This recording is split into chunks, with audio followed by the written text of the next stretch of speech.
a lot of people underestimate how much they can get done in 90 days. This comes along with overestimating how much you can get done in a week or in a month. But when you look back at the past quarter, Q2 2025, and you really take the time to think about everything you've accomplished, yeah, there might have been some losses or some setbacks or some plateaus where you didn't feel like there was real growth there.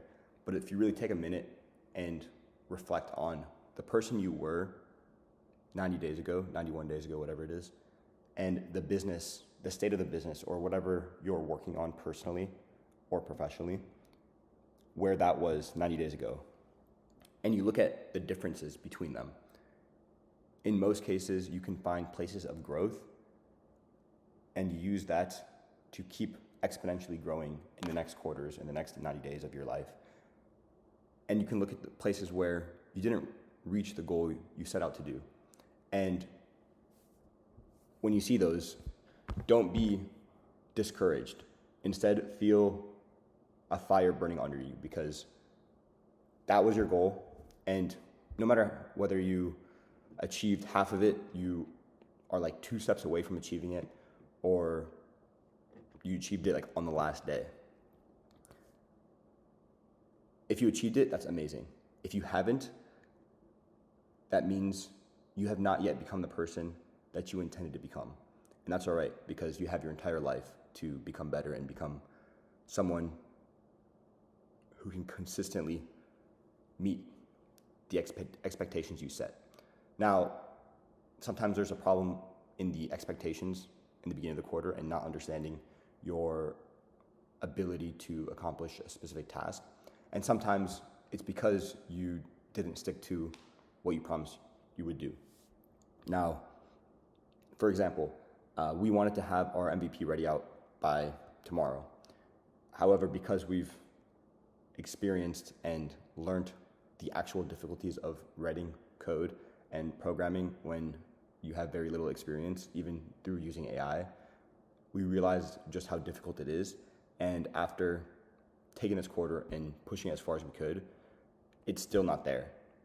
Now, because of that, we're looking back and saying, okay, I was able to bring it to 85%, let's say 90%, whatever it is. But that last percentage of incompletion is not something we could even complete if we gave ourselves another quarter. So because of that, it was a misunderstanding of a skill, but because we misunderstood our skill level, it allowed us to take a risk and really just learn. Because down the line, I'm sure in 5-10 years, I'm gonna look back and be like, thank God we did that, because now I have the knowledge, even if it's surface or not deep enough to fully code a program, it's enough where I can understand what type of person and what type of programmer or developer we are looking for in the future. Because we need someone who's truly technical. At the same time, we need to understand the nuance of what they're doing. And although we wouldn't be doing it specifically, it's always great to have that knowledge and ability to converse with them fluidly. Now, it's easy to look at the things that you did not complete because they're glaring things, they're like obvious. But it's important to remember to feel fulfilled and appreciate the things that you did and you were able to complete or even exceed your expectations. And sometimes that might just be something like go to the gym 4 times, 5 times a week, or Jack had this for a month as a goal, is to just eat at least 2 times a day, because we were so busy that he didn't even get to eat other than like one big dinner, like a plate of like just beef and rice and all that. But it's important not only to track these goals, but to like look back at them and really reflect and think, okay, what did I do great and how can I keep doing that in the future? Where did I fall short, and why did I fall short? Was it because of a misinterpretation of the timeline and not understanding how long it would actually take? Or is it because of a lack of skill or a lack of determination or a lack of consistency and dedication?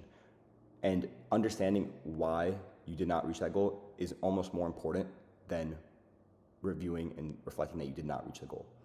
And number 3, not only where did you fall short, but what are some new goals that have risen from the past 90 days? For us, finding a developer. Now, that's not a quarterly goal. We need to get that done ASAP, but that builds towards next quarter's goals. With that being said, today is the last day of quarter 2, 2025. One of our Q1 goals was to post a video every day, and it's day 91. Now, I'm probably still gonna be posting. I don't know if it's gonna be every day though.